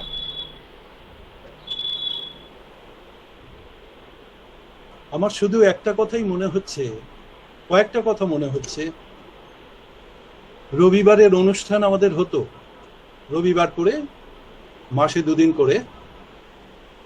রবিবারের অনুষ্ঠানের 2 দিন আগে রমানাথদাকে স্মরণ করিয়ে দিতাম অনুষ্ঠানের কথা, সেটা আর করতে হবে না। অনুষ্ঠানের দিন সকালের দিকে রমানাথদাকে ফোন করে বলতাম 20 মিনিট আগে আপনার হোয়াটসঅ্যাপে অনুষ্ঠানের লিংক দিয়ে দেবো, সেটা আর করতে হবে না। অনুষ্ঠানে ঢুকেই বলতাম শুভ সন্ধ্যা রমানাথদা, সেটা আর বলতে হবে না। অনুষ্ঠান শেষ হওয়ার পরে সেই দিনই কিংবা তার পরের দিন রাতে রমানাথদার ফোন আসতো, অনুষ্ঠান খুব ভালো হয়েছে, তারপর আরো কিছু কথা, সেসব আর হবে না কোনোদিন। মাঝে মধ্যে বেলা 11টা 11:30 নাগাদ রমানাথদার ফোন পেতাম, কিছু কথা হতো গল্প নিয়ে, কিছু স্মৃতিচারণ, কিছু প্রশ্ন, সেসব আর হবে না কোনোদিন। আর সেই জলদ গম্ভীর স্বরে হৃদয় ভরা কথা, আপনি তো আমাকে বাঁচিয়ে রেখেছেন মশাই, এটা এখনো আমার ভেতরে বেজে চলেছে ক্রমাগত। হ্যাঁ তপন দা, আরেকটা কথা, উনি যেটা, হ্যালো শোনা যাচ্ছে আমার কথা? হ্যাঁ বলুন। উনি যেটা মানে আমি লিংক দেওয়ার পর উনি এলেই যে কথাটা বলতেন সবার আগে, আমার এখনো মনে পড়ছে, আমি কিছু আজকে বলার মতো অবস্থাতে নেই আজকে। আমি প্রথমেই এসে বলতেন তপন আসেনি, তপন আসেনি, প্রথম কথা ওনার হতো এই কথাটা যে তপন আসেনি। তো এটাও আমার শোনা হবে না। আমার কাছে উনি বলেছিলেন অন্য একটা আসরে, কথা দিয়েছিলেন উনি আবার আসবেন ওই আসরে, আমার কিছু প্রশ্নের উত্তর দেবেন, সেটাও আর হবে না। তো এরকম অনেক কিছুই হবে না। কিন্তু ওই যে উনি বলেছেন, উনি সবসময় বলতেন যে কথাটা, যে সমাজকে তো আমরা পাল্টাতে পারবো না, সমাজ মানে পাল্টাতে পারবো না, না উনি যেটা বলতেন সমাজে অনেক অবক্ষয় হচ্ছে আমরা দেখতে পাচ্ছি, সেটা নিয়ে তো আমাদের চলতে হবে। তো চলতে গিয়ে আমরা যদি ভেঙে পড়ি হবে না, আমরা হাসি মুখে কিভাবে তার প্রতিবাদ করতে পারি সেইভাবে, সেই ভাষায় আমরা তার প্রতিবাদ করবো, কারণ আমাদের বেঁচে থাকতে হবে। এটা মানে ভীষণভাবে আমাকে নাড়া দেয়। ওনার গল্পগুলো পড়লে আমরা দেখি সমাজের বিভিন্ন অবক্ষয় উনি তুলে ধরেছেন, কিন্তু সবই ব্যঙ্গাত্মক ভাবে বা হাসির ছলে। এগুলো আমরা নতুন করে পাবো না, তবে ওনার যা সৃষ্টি আছে তার মধ্যেই উনি থাকবেন আমাদের মধ্যে, এই আর কি।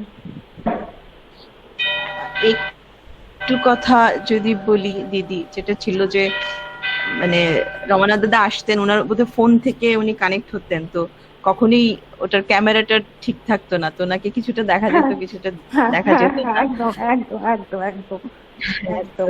তারপরে এবং সবসময় একটা থাকতো যে ওনার স্পিকারটা অন করা, এটা নিয়ে কানেক্ট হওয়া নিয়ে। তো হ্যাঁ হ্যাঁ বারবার বলতো। হ্যাঁ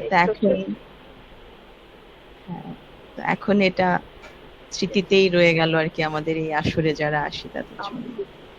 আমরা প্রায় অনুষ্ঠানের শেষ দিকে চলে এসেছি। রমানাথদার খুব ইচ্ছে ছিল যে পরের গল্পের অনুষ্ঠানে কাঁকর গল্পটা পড়বেন, কিন্তু সেটা তো আর সম্ভব হলো না। তা আমি ইন্দ্রজিৎ ঘোষকে অনুরোধ করছি যদি কাকর গল্পটা পাঠ করে দেন, আমরা তারপরেই অনুষ্ঠান শেষের দিকে চলে যাব। পড়ছি আমি।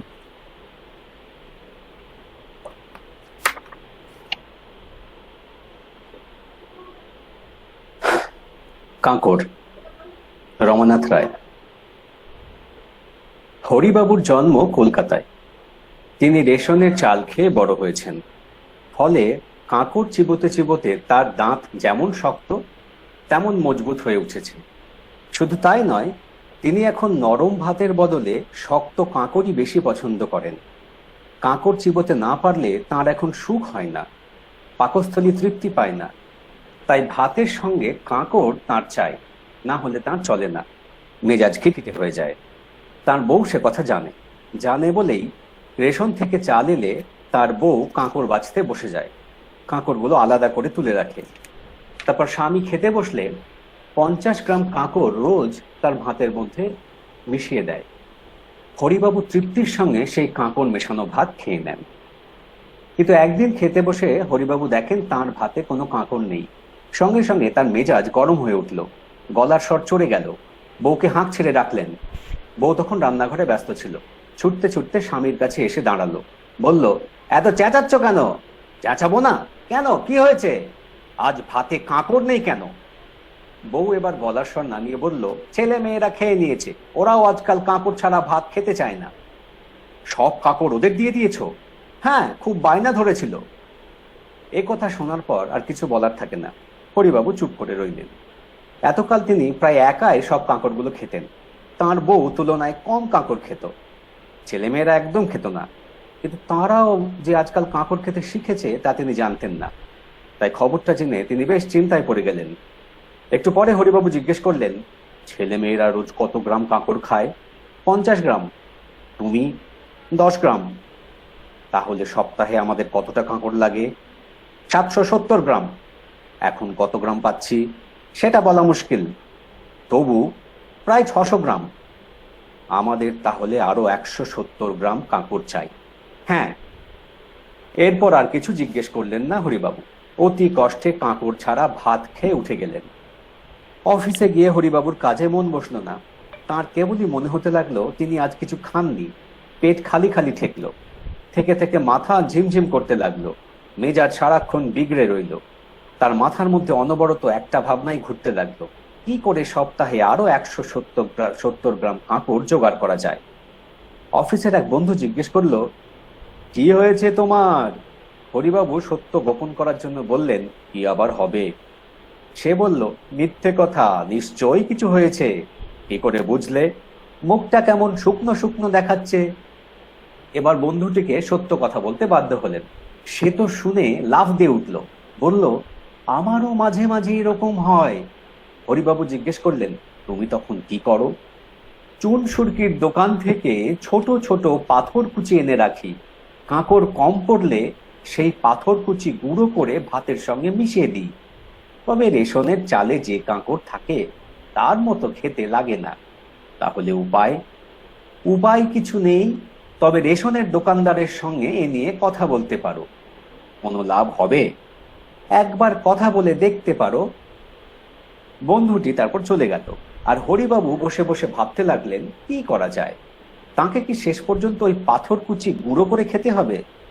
কিন্তু রেশনের কাঁকর না পেলে আর কি করবেন? ওই পাথর কুচি তাকে খেতে হবে। অবশ্য রেশনের দোকানদারের সঙ্গে একবার তিনি দেখা করবেন, এবং আজই করবেন।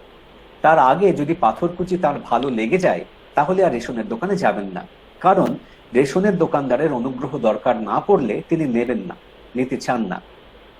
অফিস ছুটির পর হরিবাবু তাই 1 কিলো পাথর কুচি কিনে বাড়ি ফিরলেন। প্রথমে এটাকে পরীক্ষা করা দরকার। ছেলেমেয়েরা তার হাতে ঠোঙা দেখে জিজ্ঞেস করলো, তোমার হাতে কি বাবা? হরিবাবু বললেন, পাথর কুচি, খাবে? ছেলেমেয়েরা বলল, খাবো। ভালো লাগবে না, তবু দেখি। বউকে হরিবাবু জিজ্ঞেস করলেন, তুমি খাবে? বউ বলল, খাবো, তবে গুঁড়ো করে নিতে হবে। বউ তখন স্বামীর হাত থেকে পাথর কুচি নিয়ে রান্নাঘরে গেল।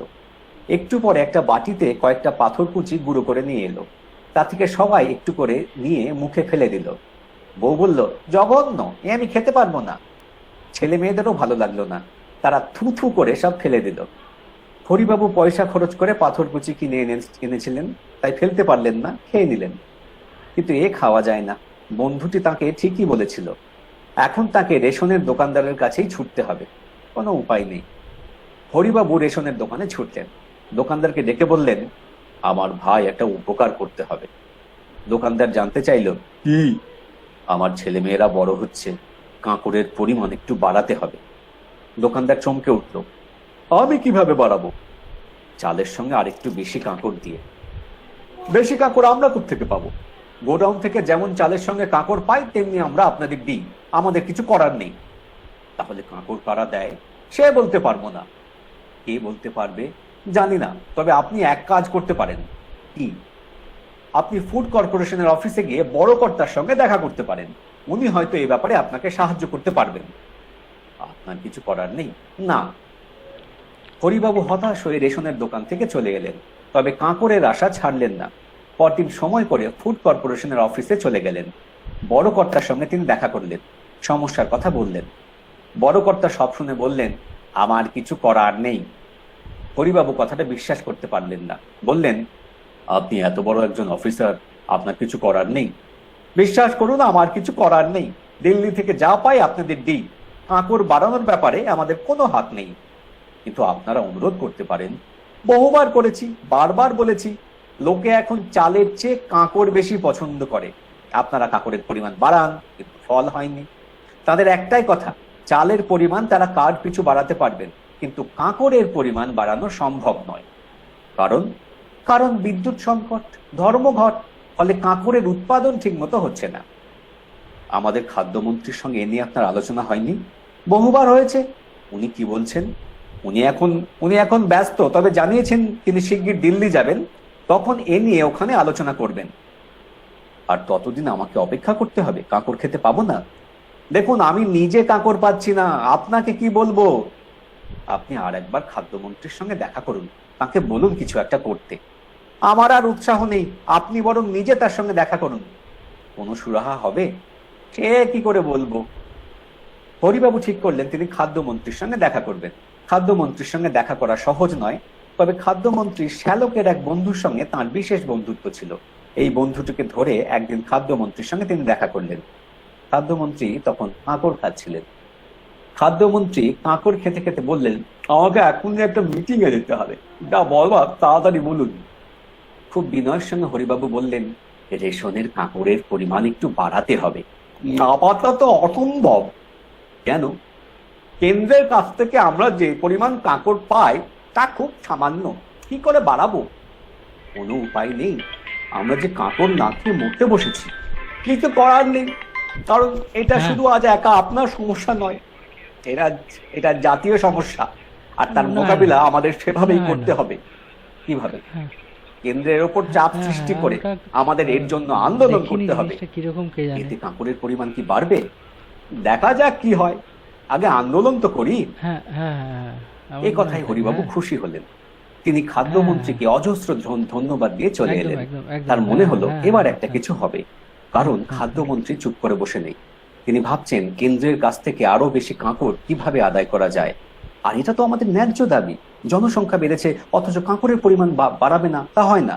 20 বছর আগে চালে যে পরিমাণ কাঁকড় থাকতো এখনো তাই রেখে দেওয়া হয়েছে। এটা খুবই অন্যায়, এর বিরুদ্ধে সত্যি কিছু করা উচিত, চুপ করে বসে থাকা উচিত না। এরপর অনেকদিন পার হয়ে গেল, অথচ কোথাও কোনো আন্দোলনের চিহ্ন হরিবাবু দেখতে পেলেন না। বাজার থেকে কেনা ওই অখাদ্য পাথরকুচি খেয়েই তাকে দিন কাটাতে হলো। এক এক সময় তার ইচ্ছে হলো বউ ও ছেলে মেয়েদের কাঁকড় মেশানো ভাত খেয়ে নেন, কিন্তু তিনি পরিবারের কর্তা, তার পক্ষে এমন কাজ শোভা পায় না। তাই তিনি ওদের কাঁকড় মেশানো ভাতের দিকে শুধু তাকিয়ে থাকলেন, অথচ কিছু করতে পারলেন না। কিন্তু এভাবে কতদিন? হরিবাবু খাদ্যমন্ত্রী শালকের বন্ধুকে ধরে আরেকদিন খাদ্যমন্ত্রীর সঙ্গে দেখা করলেন। খাদ্যমন্ত্রী সেদিনও খুব ব্যস্ত ছিলেন এবং কাঁকড় খাচ্ছিলেন। হরিবাবুকে দেখেই তিনি চিনতে পারলেন, বললেন, আপনি আগে একবার এসেছিলেন না? হরিবাবু বললেন, হ্যাঁ। তা কি খবর? আপনার সেই আন্দোলনের বিষয়ে জানতে এলাম। খাদ্যমন্ত্রী যেন চমকে উঠলেন, কোন আন্দোলন? কাঁকড়ের পরিমাণ বাড়ানোর আন্দোলন? ওহো, হবে হবে, শিগগির হবে। আর যে পারছি না বললে চলবে কেন, পারতে হবে। হরিবাবু এবার অসহিষ্ণু হয়ে বললেন, দেখুন, আপনি খাদ্যমন্ত্রী বলে নিয়মিত কাঁকড় খেতে না পাওয়ার কষ্ট বুঝতে পারছেন না, তাই ওই কথাটা বলতে পারলেন। আমরা আপনার কাছে কিছু চাই না, শুধু আমাদের কথা একটু ভাবুন, আমাদের মুখের দিকে একটু তাকান। সময় পাচ্ছি না যে, কিন্তু আমরা যে মরতে বসেছি, কি করব বলুন? এরপর আর কি বলবেন হরিবাবু? তিনি একটা দীর্ঘশ্বাস ফেলে উঠে দাঁড়ালেন। বুঝলেন আন্দোলনের কোনো সম্ভাবনা আপাতত নেই, ফলে কাঁকড় সমস্যার কোনো সুরাহা হবে না। তাকেও হয়তো অখাদ্য পাথরকুচি খেয়েই সারা জীবন কাটাতে হবে। খাদ্যমন্ত্রীর কানে বোধহয় হরিবাবুর দীর্ঘশ্বাসের শব্দ গিয়েছিল, তাই তার মধ্যে হরিবাবুর প্রতি হঠাৎ সহানুভূতির উদ্রেক হলো। হরিবাবুকে বললেন, আপনি এক কাজ করুন। কি? আপনি এখনই ফুড কর্পোরেশনের অফিসে চলে যান। আগে একবার গিয়েছিলাম। ওরা কি বলেছিল? কাঁকড়ের সাপ্লাই বাড়ানো এখন কেন্দ্রের পক্ষে সম্ভব নয়। ঠিক আছে, আপনি আজ আবার যান, বলুন আমি আপনাকে পাঠিয়েছি। ওরা আপনাকে ভিআইপিদের কোটা থেকে কিছু কাঁকড় দিয়ে দেবে, কোনো ভাবনা নেই, চলে যান। একটা চিঠি দিলে ভালো হতো, কারণ বড় কর্তা যদি আমার কথা বিশ্বাস না করেন। আমি ফোন করে দিচ্ছি, আপনি এখনই যান, দেরি করবেন না। হরিবাবু তখন খাদ্যমন্ত্রীকে অনেক কৃতজ্ঞতা জানিয়ে চলে এলেন। আনন্দে তার দুহাত তুলে নাচতে ইচ্ছা করছিল। তিনি একটু আগে ভাবতেও পারেননি যে তার জীবনে আবার রেশনের কাঁকড় খাওয়ার সৌভাগ্য হবে। হরিবাবু প্রায় ছুটতে ছুটতে ফুড কর্পোরেশনের বড় কর্তার সঙ্গে দেখা করলেন। তাকে নমস্কার করে বললেন, আমি খাদ্যমন্ত্রীর কাছ থেকে আসছি।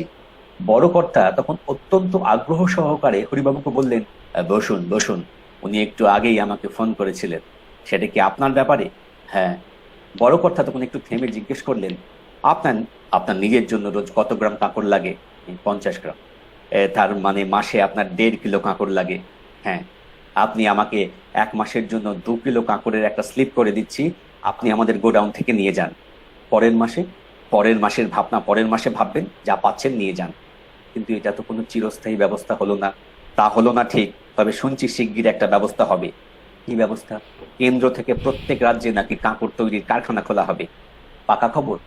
পাকা কিনা বলা মুশকিল, তবে কথাটা শোনা যাচ্ছে। খাদ্যমন্ত্রী তো কিছু বললেন না। কি করে বলবেন? এখন তো সব প্রাথমিক আলাপ আলোচনার পর্যায়ে আছে। বড় কর্তা তারপর হরিবাবুর হাতে একটা 2 কিলো কাঁকড়ের স্লিপ ধরিয়ে দিলেন। হরিবাবু তাকে ধন্যবাদ দিয়ে চলে এলেন। ছুটতে ছুটতে গোডাউনে গেলেন। সেখান থেকে স্লিপ দেখিয়ে ঠোঙায় করে 2 কিলো কাঁকড় নিয়ে বাড়ি ফিরলেন। ও হাতে ঠোঙা দেখে জিজ্ঞেস করলো, আবার ওই অখাদ্য পাথরকুচি এনেছো? হরিবাবু একগাল হেসে বললেন, হ্যাঁ, পাথরকুচি এনেছি, তবে বাজারের পাথরকুচি নয়, রেশনের পাথরকুচি। বউ প্রায় খুশিতে গলে গিয়ে জানতে চাইলো, কোত্থেকে পেলে? ফুড কর্পোরেশনের গোডাউন থেকে। কি করে পেলে?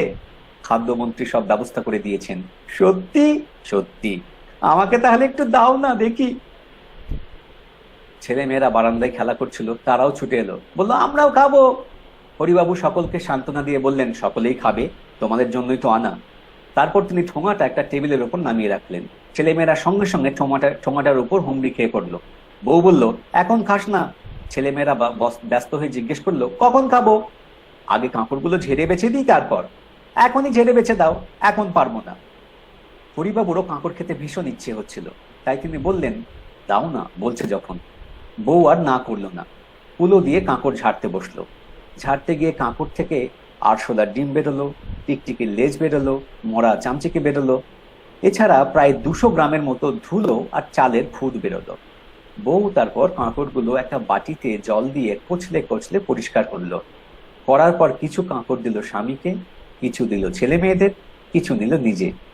হরিবাবু কাঁকড় মুখে দিয়ে বললেন, চমৎকার। ছেলেমেয়েরা বলল, অপূর্ব। বউ বলল, খুব সুন্দর, রেশনের কাঁকড় থেকে এগুলো আরো খেতে ভালো। হরিবাবু এই কাঁকড়ের ভাগ কাউকে দিতে চান না, নিজেই একা খেতে চান। তাই তিনি বউকে বললেন, এ কাঁকড় কিন্তু আমার নিজের জন্য আনা, 1 মাস আমায় চালাতে হবে, তোমরা যেন আবার। বউ হরিবাবুর কথা শেষ করতে দিল না। স্বামী কি বলতে চাইছে তা বুঝতে পেরেই কথার মাঝখানে বলে উঠল, ভয় নেই, কেউ তোমার কাঁকড়ে হাত দেবে না। হরিবাবু হেসে বললেন, বলা তো যায় না। বউ এতে রেগে গিয়ে বলল, এত যখন অবিশ্বাস, তখন তোমার জিনিস তুমি আগলে রাখো। হরিবাবু বউকে শান্ত করার জন্য বললেন, আহা, রাগ করছো কেন? বউ এ কথার জবাব না দিয়ে সেখান থেকে চলে গেল। সঙ্গে সঙ্গে ছেলে মেয়েরাও চলে গেল। তারা আবার বারান্দায় খেলা করতে লাগলো। হরিবাবুর সামনে কাঁকড়ের বাটিটা পড়েছিল, তিনি সেটা যত্ন করে আলমারির মাথায় তুলে রাখলেন, কিন্তু তাতে তার মন শান্ত হলো না। ঘুরতে ঘুরতে টুকটাক করে সেই কাঁকড় কেবলই মুখে ফেলে কুড়মুড় করে চিবিয়ে চললেন, আর প্রতিবারই খাবার সময় ভাবলেন এই শেষ, আর খাবেন না। অথচ একটু পরে আবার কাঁকড় মুখে ফেলে দিলেন। কিছুতেই তিনি লোভ সামলাতে পারলেন না। ফলে দেখতে দেখতে 2 ঘন্টার মধ্যে প্রায় 2 কিলো কাঁকড় শেষ হয়ে গেল। একসঙ্গে এত কাঁকড় হরিবাবুর সহ্য হলো না। রাত্রিবেলা তার শরীর খারাপ করতে লাগলো। তার একসময় শুরু হলো বমি আর পায়খানা। তার বউ সঙ্গে সঙ্গে ডাক্তার ডেকে আনলো। ডাক্তার সব দেখে শুনে জবাব দিয়ে চলে গেল। কিছু করার নেই। বউ কাঁদতে বসলো, ছেলেমেয়েরা কাঁদতে বসলো, আত্মীয় স্বজনেরা খবর পেয়ে ছুটে এলো, তারাও কাঁদতে বসলো। ভোর 4টের সময় হরিবাবু মারা গেলেন। এই ঘটনার 1 মাস পরে খবরের কাগজে একদিন ছাপা হলো, রেশনের চালে কাঁকড়ের পরিমাণ বাড়ানোর জন্য সারা দেশের বিভিন্ন জায়গায় কাঁকড় তৈরির কারখানা খোলা হবে। এর জন্য প্রায় 57 কোটি টাকা খরচ হবে। বউ এই খবর পড়ে কেঁদে ফেললো।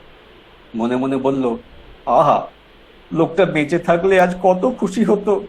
লোকটা কাঁকড় খেতে বড় ভালোবাসতো।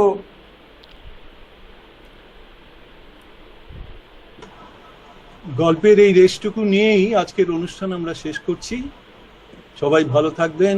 শুভরাত্রি। শুভরাত্রি। শুভরাত্রি। শুভরাত্রি। শুভরাত্রি। শুভরাত্রি। সবাই ভালো থাকবেন। শুভরাত্রি।